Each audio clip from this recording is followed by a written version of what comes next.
로또 1등 당첨 후 아내와 형제가 돌변했다. 5년 뒤 그들이 무릎 꿇은 이유. 돈이 사람을 바꾸는 게 아니다. 돈이 사람의 본성을 드러내는 것이다. 숨겨져 있던 탐욕이, 감춰져 있던 배신이 돈 앞에서 모습을 드러낸다. 경기도 안산의 반월공단 근처 작은 빌라. 이 빌라 3층에 사는 박종수 48. 소형 프레스 공장에서 20년간 일한 기능공이었다. 2021년 8월의 어느 토요일, 이 남자의 인생이 뒤집어졌다.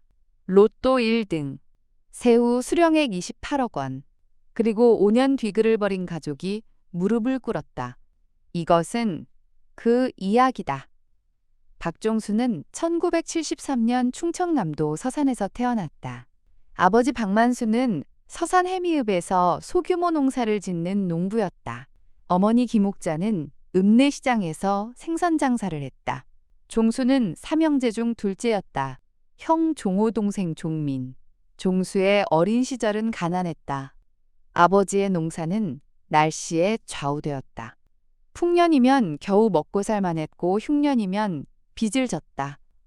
어머니의 생선 장사가 가정의 실질적 수입이었다. 새벽 4시에 서산 어시장으로 가서 생선을 떼오고 해미읍 장날에 파는 일을 30년간 했다.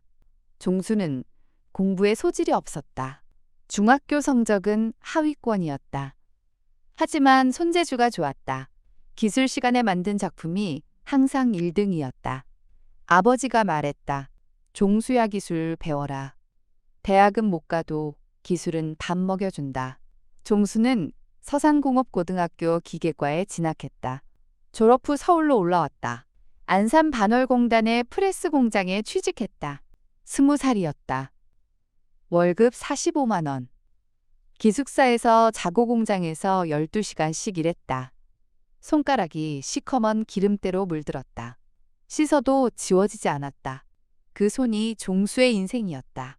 종수는 성실했다. 20년간 한 번도 지각하지 않았다. 기계를 다루는 솜씨가 정교해서 공장장이 핵심 기능공으로 대우했다. 월급은 380만 원까지 올랐다. 많지 않았지. 만종수는 불평하지 않았다. 일할 수 있다는 것이 감사했다. 30에 결혼했다.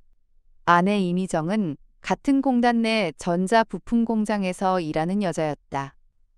조용하고 알뜰한 사람이었다. 아들 하나를 낳았다. 박건욱. 이 아이가 종수의 전부였다. 가슴이 뜨거워지는 존재. 안산의 작은 빌라 3층 전세. 보증금 7천만 원. 종수 부부가 10년간 모은 전 재산이었다.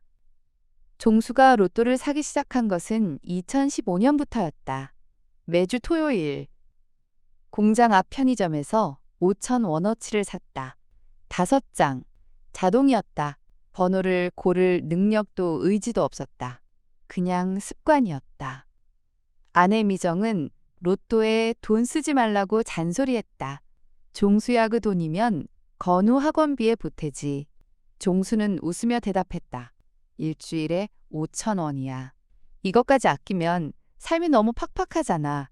2021년 8월 14일 토요일.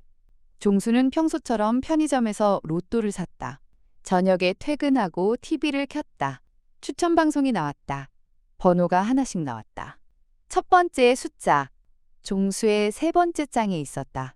두 번째 숫자. 있었다. 세 번째. 있었다. 네 번째. 있었다. 다섯 번째. 있었다. 여섯 번째. 있었다. 종수의 손이 떨렸다. 심장이 터질 것 같았다. 다시 확인했다. 모두 일치했다. 등차 수열이었다. 이런 번호가 나올 확률 814만 분의 1. 종수가 아내를 불렀다. 미정아, 아내가 주방에서 나왔다. 왜? 종수가 로또를 내밀었다. 이것 좀 봐. 미정이 번호를 확인하고 소리를 질렀다. 이웃집에서 벽을 두드릴 만큼 큰 소리였다. 당첨금 총액 35억 원. 세금 공제 후 수령액 28억 원. 박종수의 20년 연봉을 합친 것보다 많은 돈이 하루아침에 그의 손에 들어왔다. 종수의 가슴이 벅찼다. 하지만 동시에 뭔가 불안한 기운이 가슴 한켠에서 꿈틀거렸다. 설명할 수 없는 불안이었다. 당첨 사실은 일주일 만에 가족에게 알려졌다. 종수가 직접 말하지 않았다. 아내 미정이 친정어머니에게 전화했고 그 소식이 종수의 형 종호에게, 동생 종민에게, 그리고 양가 친척 전체에게 퍼졌다. 먼저 찾아온 것은 형 종호였다. 종호는 서산에서 작은 건축자재 가게를 운영하고 있었다. 경기가 안 좋아 빚이 있었다. 종호가 말했다. 종수야, 형이 좀 힘들다. 2억만 빌려줘. 가게 살리면 갚을게. 종수는 망설였다. 형에게 2억을 빌려주면 돌려받을 수 있을까? 하지만 형이었다. 같은 부모 밑에서 자란 형. 어릴 때 학교 갈 때 손잡아주던 형. 종수는 2억을 건넸다. 차용증을 쓰자는 말은 참아하지 못했다. 형에게 차용증을 들이미는 것이 인간적으로 불가능했다. 동생 종민이 두 번째로 왔다. 종민은 서울에서 치킨집을 운영하다 실패한 상태였다. 보증금 5천만 원을 날리고 빚 8천만 원이 있었다. 종민이 울면서 말했다. 형, 나 죽을 것 같아. 1억만 도와줘. 종수의 가슴이 미어졌다. 1억을 건넸다. 아내의 친정도 찾아왔다. 장인 이창수가 전화했다. 종수의 아버지가 병원비가 좀 필요하다. 5천만 원을 보냈다. 처형 이미선이 연락했다. 종수 씨, 우리 남편이 사업 좀 하려는데 3천만 원을 보냈다. 한 달 만에 4억 8천만 원이 나갔다. 종수는 불안했다. 가슴이 조여왔다. 돈이 나가는 속도가 무서웠다. 하지만 거절할 수 없었다. 가족이니까. 아내 미정이 변하기 시작한 것은 이때부터였다. 미정은 결혼 후 18년간 알뜰한 아내였다. 할인마트에서 장을 보고 계절이 바뀌어도 옷을 사지 않았다. 종수가 미안해서 옷을 사주면 이거 아끼면 건우 학원비 한 달이야 라며 돌려보냈다. 하지만 28억이 통장에 찍히자 미정이 달라졌다. 먼저 안산 빌라에서 분당 아파트로 이사하겠다고 했다. 종수는 동의했다. 18년간 고생한 아내에게 좋은 집을 해주고 싶었다. 분당 정자동 아파트. 매매가 14억 원. 종수의 가슴이 떨렸다. 14억 원짜리 집. 평생 상상도 못한 집이었다. 하지만 아내가 원했고 28억 중 14억을 집에 넣어도 14억이 남는다고 생각했다. 이사 후 미정의 소비가 가속되었다. 백화점 쇼핑이 시작됐다. 명품 가방. 첫 번째는 300만 원짜리. 두 번째는 500만 원짜리. 세 번째는 800만 원짜리.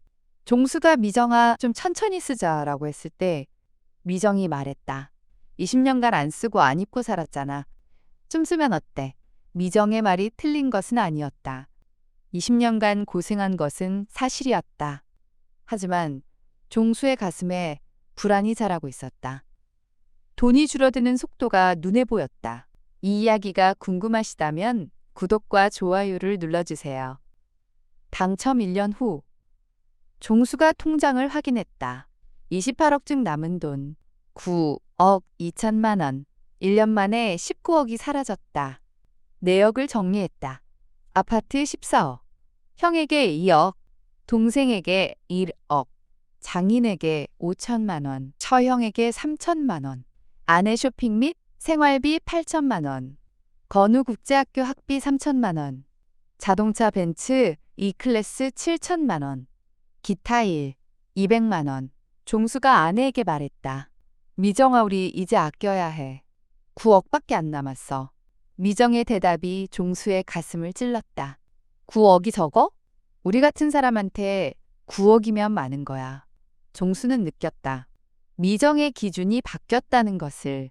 7천만 원 전세가 전 재산이던 사람이 9억을 적다고 느끼지 못하는 사람이 되었다.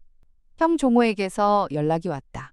2억을 더 빌려달라고 했다. 가게를 확장하겠다고. 종수가 거절했다. 형, 나도 이제 여유가 없어. 종호의 반응은 충격적이었다. 28억 받아놓고 형한테 2억이 아깝냐? 피가 섞인 형한테도 이래?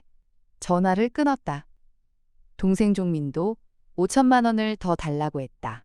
종수가 거절하자 종민도 화를 냈다. 형은 원래 인색했어. 돈 생기니까 본성이 나오네. 가슴이 무너졌다. 돈을 줬을 때는 고마워하더니 더 달라는 것을 거절하니 원수가 되었다. 아내와의 갈등은 더 심각해졌다. 미정이 종수 몰래 친정어머니에게 5천만 원을 보낸 것을 종수가 알게 되었다. 종수가 항의했다. 미정아, 이건 우리 돈이야. 상의해야지. 미정이 말했다. 내 친정인데 내가 보내는 건 당연하잖아. 당신 형한테는 2억이나 줬으면서. 싸움이 잦아졌다. 매일 밤 고성이 오갔다. 건우가 방에서 울었다. 종수는 아들의 울음소리를 듣고 복도에 서서 눈을 감았다. 가슴이 찢어지는 소리였다. 당첨 2년 차. 남은 돈 4억 3천만 원. 미정이 이혼을 말했다. 이유는 성격 차이라고 했다. 하지만 종수는 알았다. 재산 분할이 목적이라는 것을. 아파트 14억과 현금 4억 3천만 원. 이혼하면 절반은 미정의 몫이었다. 미정의 변호사가 연락했다. 재산 분할 협의를 하자고. 종수는 변호사를 선임할 돈도 아까웠다. 혼자 법률 상담을 받았다. 종수가 미정에게 물었다. 건우는? 미정이 대답했다. 내가 키운다. 양육비 월 300만 원. 종수의 입에서 웃음이 나왔다. 쓸쓸한 웃음이었다. 20년 전 전세 7천만 원으로 행복하던 시절이 눈앞에 아른거렸다. 이혼 조정이 시작되었다. 아파트는 미정에게 갔다. 현금 4억 3천만 원 중 2억 1, 500만 원이 미정의 몫으로 나뉘었다. 종수에게 남은 것. 현금 2억 1, 500만 원과 자동차 한 대. 28억이 2억으로 줄었다. 3년 만에 종수는 안산으로 돌아왔다. 예전에 살던 빌라 근처의 원룸에 자리를 잡았다. 월세 35만 원. 다시 시작이었다. 가슴 깊은 곳에 구멍이 뚫린 것 같았다. 바람이 그 구멍을 통과했다. 차가운 바람이었다. 공장에 복직했다. 20년간 일하던 프레스 공장. 공장장이 말했다. 종수야, 돌아온 거야? 종수가 대답했다. 네, 형. 저 다시 일해야 합니다. 공장장이 종수의 어깨를 두드렸다. 그래, 여기가 내 자리지. 종수의 눈에 눈물이 맺혔다. 공장의 기름 냄새가 코를 찔렀다. 익숙한 냄새였다. 이 냄새가 그리웠다. 28억이 주지 못한 것을 이 냄새가 주고 있었다. 안도감이었다. 종수는 공장에서 다시 일하며 조용히 살았다. 월급 380만 원. 원룸 월세 35만 원. 생활비를 제하면 매달 100만 원을 저축했다. 검소한 생활이 돌아왔다. 건우를 격주 주말에 만났다. 분당에서 안산까지 건우가 지하철을 타고 왔다. 15살이 된 아들은 키가 많이 컸다. 종수가 건우에게 물었다. 밥 먹었어?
분당 아파트를 담보로 사업을 했다가 실패한 것이었다. 아파트가 경매에 넘어갔다. 건우를 데리고 친정으로 갔지만 친정도 형편이 어려웠다. 미정이 전화했다. 종수 씨 건우 학비가 울음이 섞여 있었다. 종수의 가슴이 쓰렸다. 미움과 안쓰러움이 동시에 밀려왔다. 종수는 세 사람을 각각 만났다. 형을 먼저 만났다. 형, 2억은 갚지 않아도 돼. 대신 내 회사에서 일해. 물류 관리할 수 있잖아. 종호의 눈에 눈물이 흘렀다. 종수야 형이 미안하다. 무릎을 꿇었다. 종수가 형을 일으켜 세웠다. 형 그러지 마. 우리 형제잖아. 동생 종민을 만났다. 종민아 내 회사 현장에서 일해봐. 종수가 기술을 가르쳐 줄게. 종민이 고개를 숙였다. 형 그때 나 인색하다고 한 거 미안해. 종수가 동생의 어깨를 두드렸다. 잊어. 전 아내 미정을 만났다. 건우가 함께 있었다. 종수가 미정에게 말했다.